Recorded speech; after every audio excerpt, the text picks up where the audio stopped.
Well, BODE season is finally coming to an end. It was quite a ride, wasn't it? We haven't had a set this good in ages, so I really wanted to give it the coverage it deserved. So today, to give this series of deck profiles a proper send-off, I'll be showing you a live twin deck that I've been playing around with recently. I mean, it's the YouTuber lesbian archetype, how could I not cover it? It's a deck that's been on the edges of the competitive scene for a while now, almost more as a proof of concept than as an actual competitive deck. They've had some of the tools to be competitive, like their consistency, and enough draw power to keep them in the game for a long time. However, they sort of lacked power, having to either rely on other archetypes or just make an Unchained Abomination. It wasn't the best payoff. Now though, with BODE, the deck gets two new tools to play with. The first is Evil Twin's Trouble Sunny, an actual boss monster for the archetype. By tributing itself as a quick effect, it essentially splits itself in two, summoning back the two Link 2 monsters from your graveyard. Then both of those get to trigger at once, giving you a draw of a card and a destruction of a card. When it's in the graveyard, it also provides you with some non-targeting non-destruction removal at the cost of an Evil Twins monster. Not only is that good removal, but it also finally puts your main deck Evil Twin monster to good use. This card is just what the archetype needed, and it finally makes it feel like a cohesive strategy was a real goal, instead of them just making a budget evenly matched. Oh, and it has 3300 attack, which is the highest base attack of any Link 4 monster, which is kind of interesting, I guess. Their second new tool is Small World. I think that, by now, people have finally started to figure out how Small World works, but if you're still unsure as to what it actually does, check out my Small World Gren Marju deck profile, where I explain it in more detail. In this deck, Small World Search Power allows us to do two things. First off, it allows us to run an even smaller live twin package, without even really needing to sacrifice any consistency, which then frees up deck space for other things. Secondly, it allows us to fill that newly found space with an absolute ton of hand traps, giving us either more interruption, or using them as a way to get to our starters thanks to Small World. Since this deck works off of a one-card combo, the rest of your hand might as well be things that are live as soon as you draw them, especially since you get up to 2 draws during your opponent's turn. Small World even allows you to swap one hand trap with another in some cases, for example if you draw too many hard ones per turn cards. So obviously the benefits of running Small World are strong in their own right, but wait, there's more. Because of this high density of hand traps, you can put them to even more use by running Crossout Designator, protecting your turn's plays.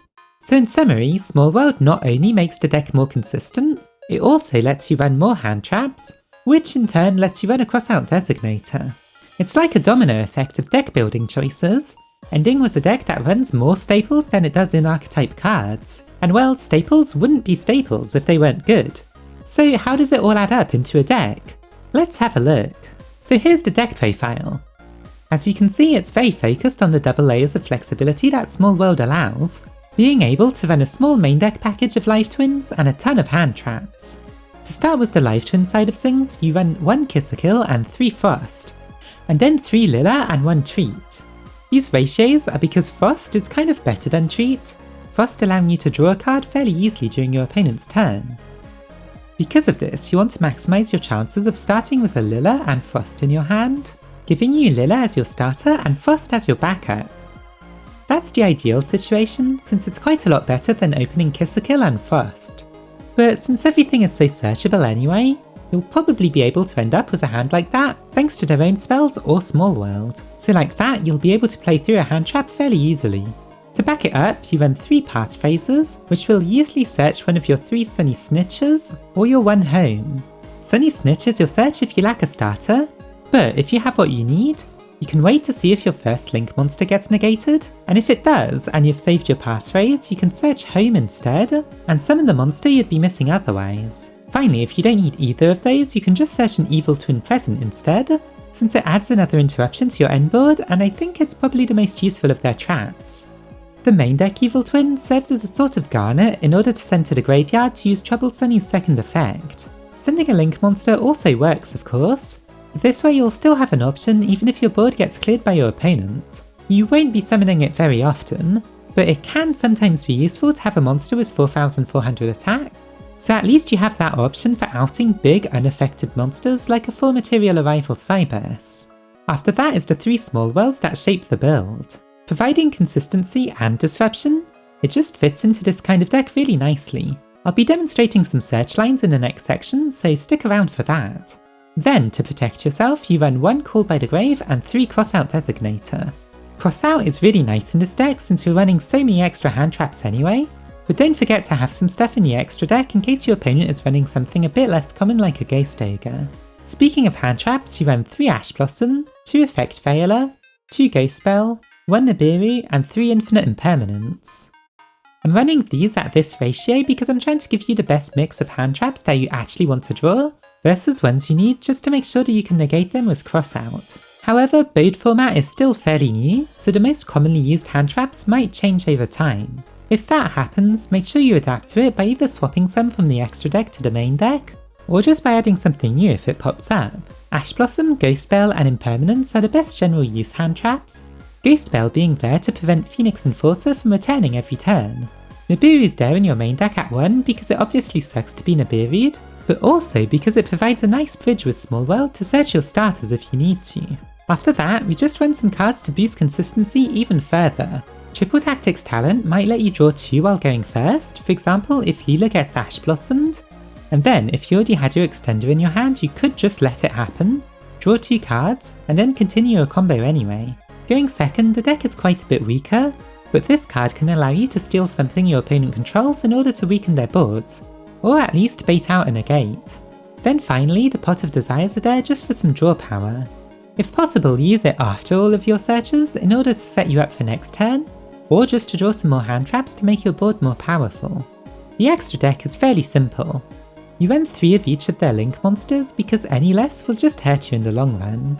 I know these 2 are really expensive right now, but since they're so necessary and it will already cost you about 120 euros just for these cards, that's why I didn't bother to make the rest of the deck budget friendly. Hopefully they'll be reprinted soon, and then I might make a version of this deck that won't cost you more than a month's rent to buy. Then you just add some more links with Unicorn, Abomination, Access Code, and Underworld Goddess of the Closed World. Unicorn's just there for a bit of removal, Abomination is a sort of alternate boss monster, and then Access Code is there to finish your opponents off, although it doesn't actually end up being made too often.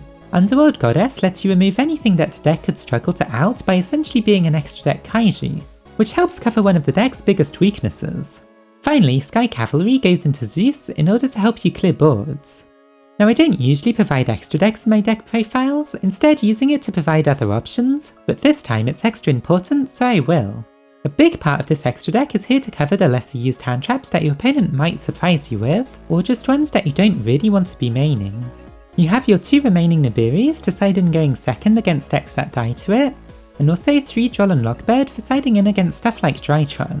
You also have a 3rd Ghost Spell since it can really help against stuff like Phantom Knights. Then you have a Skullmeister, a Ghost Ogre, a Dimension Shifter, and a Cyframe Gear Gamma. These ones either aren't quite good enough to main deck, or just aren't common enough to be a threat. You'll definitely want Dimension Shifter to be sided in for the Fluunderies matchup though, since they'll be running that a lot of the time and it really does shut you down. Finally, Dark Ruler No More is good for when you need to go second, especially since you won't really be ATKing anyway, and then Cosmic Cyclone is just here to give you some back row removal. So that's the deck. Don't forget that, as the meta shifts, so will the most played hand traps, so this list is far from set in stone. Make sure to adapt it to what people are playing the most, otherwise it loses some of its usefulness. Now for the replays. If you've been enjoying this video so far, make sure to give it a like and subscribe to the channel. Anyway, like I said before, this deck isn't really one that tends to lend itself to test hands or combo demonstrations. It's all about searching your 1-card combo starters, and then just doing the same thing every time from there. So instead, I'm going to be showing you some small world search lines and then a few games. Effect Veiler is usually the easiest to combo between. Ash Blossom and Ghost Spell can both be swapped for your starters using Effect Veiler as a bridge, letting you start your combos. If you actually draw Effect Veiler, you can use Nibiru as the bridge, getting some use of Kissakill instead of Leela for once. I'd recommend playing around with Small World a bit just to get a feeling of what's possible, because there's nothing more embarrassing than banishing something from your hand just to end up going -1 to search Nibiru when going second. Now for some replays. Since ZA Pro players have both the patience and the reading comprehension of a 4-year-old, It was difficult to even finish a game without someone just quitting, so just know that I did my best. For this first game against Sword Soul, I don't have a starter, so I need to search it with password. Without any hand traps to deal with, I'm free to just do my standard combo, drawing a triple tactics talent along the way. Then, since I have Small World, I can trade a spare Frost in my hand for another effect failure, ending with 3 interruptions on top of Trouble Sunny. My opponent starts their turn by normal summoning a Moye, which I negate in order to prevent them from having a tuner. They get one anyway with Instant Fusion, and for some reason they make a Baxia in order to return something to my hand. I effect failure it to prevent that, but then Moye still gets them a draw of Fusion Destiny. I also get a draw as Frost, but that just lets them draw 2 with Triple Tactics Talent, with which they draw 2 more Triple Tactics Talent. Lamau. Anyway, they set an Artifact Sanctum and a Sword Soul Blackout, before using Fusion Destiny to get a Destroyer Phoenix Enforcer. They try to destroy something, so I use Imperm to prevent that. I then destroy Baxia by splitting into 2, drawing a Crossout Designator. This means they can get a bit of damage in by destroying my monster, but it really doesn't matter since I can just immediately summon it back from the graveyard. Back in my turn, I start by banishing Trouble Sunny for some non-targeting removal. They chain a Sanctum to get a Scythe, but they don't use Phoenix Enforcer, meaning I get to send it without destroying so it won't return next turn. Scythe locks me out of the extra deck, but it really doesn't matter. I can summon the Evil Twins I sent to the graveyard for Trouble Sunny, which is boosted up to 4400 attack. It's now as simple as stealing their Scythe and attacking twice per game. In this second game, my hand is way too full of life twin cards, but it means I already have the extenders if they're needed. I summon a Kissicles since there's a Frost in my hand, and sure enough, she gets Ash Blossomed, so I summon Frost and continue on from there. The Link 2 also gets negated, but again I can just play through it by searching a home and summoning straight from my deck. I get an Impermanence off of my draw, and can still end on a Trouble Sunny. My opponent starts with Branded Opening, sending Ariel to get Alubert on the field. Since Ariel tries to banish my links from the graveyard, I'm forced to use Trouble Sunny now, but I also chain Impermanence since I'm hoping they won't be able to fuse without their search. The chain resolves with me drawing an Effect Veiler and destroying their negated Alubert, but that was enough for my opponent to need to end their turn. Summoning a Lila for a tiny bit of extra damage, I make a Trouble Sunny, swing for 3300, and then split in 2 to get 2 more attacks.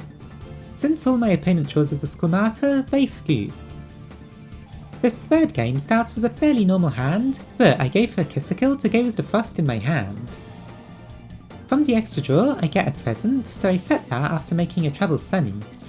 I also set the Crossout just in case, which pays off unexpectedly well. My opponent starts off using a Lance to force out Trouble Sunny's effect, but I choose to only bring back Kissicule so that she can summon Lila to destroy something later. They then activate Desires, and hey, guess what? I'm running that card too, so I can go ahead and negate it.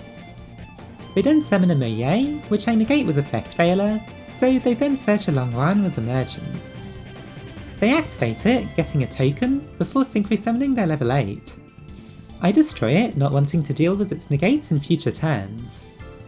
To prevent them from Synchro summoning again, I swap control of my Link with their Tactician, forcing them to just go into the battle phase and crash both Links into each other. Back in my turn, Trouble Sunny's second effect can remove the token, and then I can climb back into the Link 4, and then split back into 2 for more damage and an extra draw, and then I end my turn by making a Trouble Sunny again. My opponent draws, and I guess they didn't like their hand because they decide to just tie me out. What did I tell you about Edo Pro players? So that's the deck. Will you be playing a deck like this, or do you prefer to try and combine it with another archetype? Tell me in the comments below, and while you're there, make sure to like the video and subscribe to the channel. Thanks for watching!